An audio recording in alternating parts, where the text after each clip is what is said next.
ముందుగా గణతంత్ర దినోత్సవ వేళ పద్మ అవార్డులను కేంద్రం ప్రకటించింది. 7గురికి పద్మవిభూషణ్ పురస్కారాలు, 19 మందికి పద్మభూషణ్, 113 మందికి పద్మశ్రీ పురస్కారాలు వరించాయి. ఏపీ నుంచి కళల విభాగంలో బాలకృష్ణకు పద్మభూషణ్ దక్కింది. తెలంగాణకు చెందిన దువ్వూరి నాగేశ్వర్ రెడ్డికి పద్మవిభూషణ్ వరించింది. చండీగఢ్కు చెందిన జస్టిస్ జగదీష్ కేహర్, గుజరాత్కు చెందిన కుముదిని రజనీకాంత్ లాకియా, కర్ణాటకకు చెందిన లక్ష్మీనారాయణ సుబ్రమణ్యానికి పద్మవిభూషణ్ దక్కింది. సాహిత్యం, విద్యా విభాగంలో ఎంటీవీ వాసుదేవన్ నాయర్, బీహార్కు చెందిన శారదా సిన్హాకు పద్మవిభూషణ్ వరించింది. నటి శోభన, తమిళ నటుడు అజిత్, కర్ణాటక సినీ నటుడు అనంత్ నాగ్కు పద్మభూషణ్ పురస్కారం దక్కింది.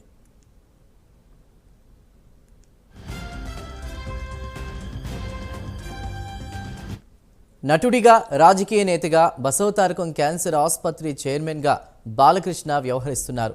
1974లో తాతమ్మ కళ చిత్రంలో ఆయన సినీ రంగ ప్రవేశం చేశారు. 14 ఏళ్ల వయస్సులో తండ్రి ఎన్టీఆర్తో కలిసి బాలకృష్ణ నటించారు. సాహసమే జీవితం చిత్రంతో హీరోగా బాలకృష్ణ పరిచయం అయ్యారు. ఇప్పటి వరకు 109 చిత్రాల్లో ఆయన నటించారు.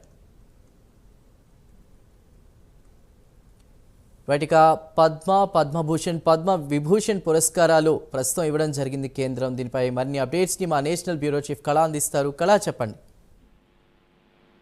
చందు, గణతంత్ర దినోత్సవాన్ని పురస్కరించుకొని కేంద్ర ప్రభుత్వం ఈ రోజు పద్మ అవార్డులను ప్రకటించింది. మొత్తము ఓవరాల్ గా 139 మందికి ఈ పురస్కారాలను ప్రకటించింది. ఇందులో 7గురికి పద్మవిభూషణ్, 19 మందికి పద్మభూషణ్, 113 మందికి పద్మశ్రీ పురస్కారాలను ఎంపిక చేసింది.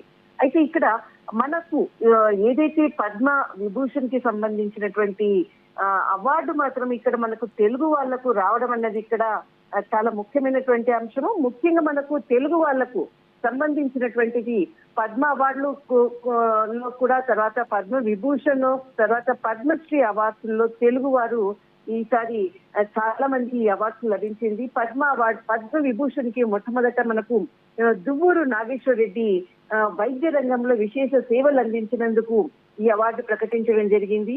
పద్మవిభూషణ్ దాదాపు 109 సినిమాల్లో నటించినటువంటి నందమూరి బాలకృష్ణకు ఈ కళారంగంలో విశేష కృషి చేసినందుకు, తర్వాత అటు క్యాన్సర్ హాస్పిటల్లో విశేష అంటే బసవతారకం హాస్పిటల్ కి సంబంధించినటువంటి సేవా కార్యక్రమాలను దృష్టిలో పెట్టుకొని మొత్తము పద్మభూషణ్ అవార్డుని ఈసారి నందమూరి బాలకృష్ణకు ప్రకటించింది. పద్మశ్రీ అవార్డు ఇక్కడ మనకు ఏపీ తర్వాత తెలంగాణ 2 రాష్ట్రాలకు సంబంధించినటువంటి ముఖ్యమైనటువంటి సాహిత్య రంగం అనుకోవచ్చు, కళారంగం అనుకోవచ్చు, తర్వాత ఇక్కడ మనకు ఏదైతే పబ్లిక్ రిలేషన్స్ కు సంబంధించినటువంటి దీనికి సంబంధించినటువంటి వ్యక్తులకు ఈసారి పద్మశ్రీ అవార్డులు తెలుగు వాళ్ళకి దాదాపు 5 మంది పేర్లు ప్రకటించడం జరిగింది.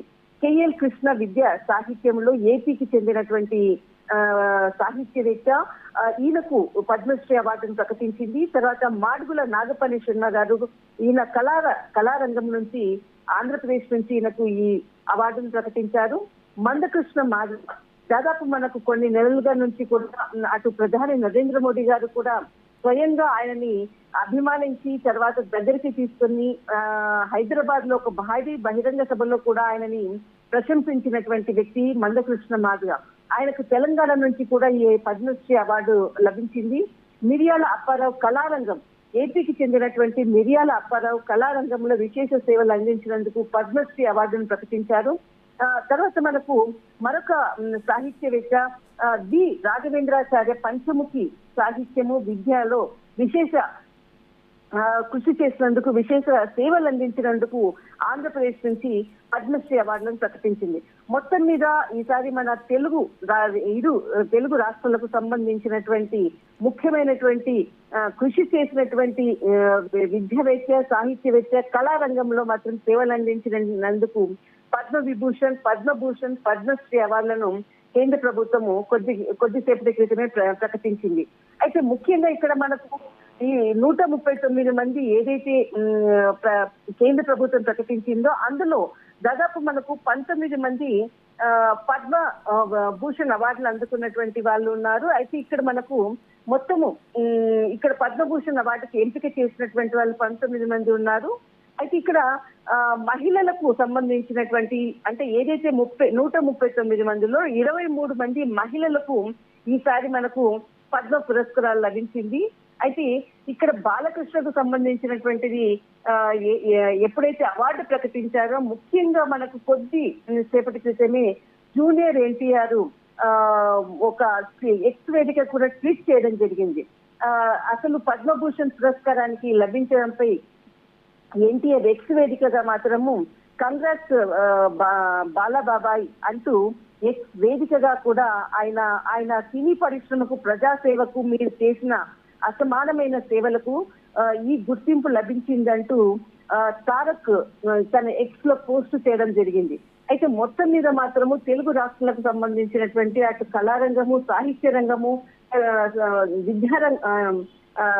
కళారంగము, సాహిత్య రంగానికి విశేష సేవలు అందించినందుకు ముఖ్యమైనటువంటి వాళ్లకు కొద్దిసేపటి క్రితమే ప్రకటించింది. దాదాపు మొత్తం 139 మందికి ఈ అవార్డులు రావడం అన్నది ఇక్కడ ప్రధానమైనటువంటి అంశం. చెందు రైట్ కదా. Thank you for the updates.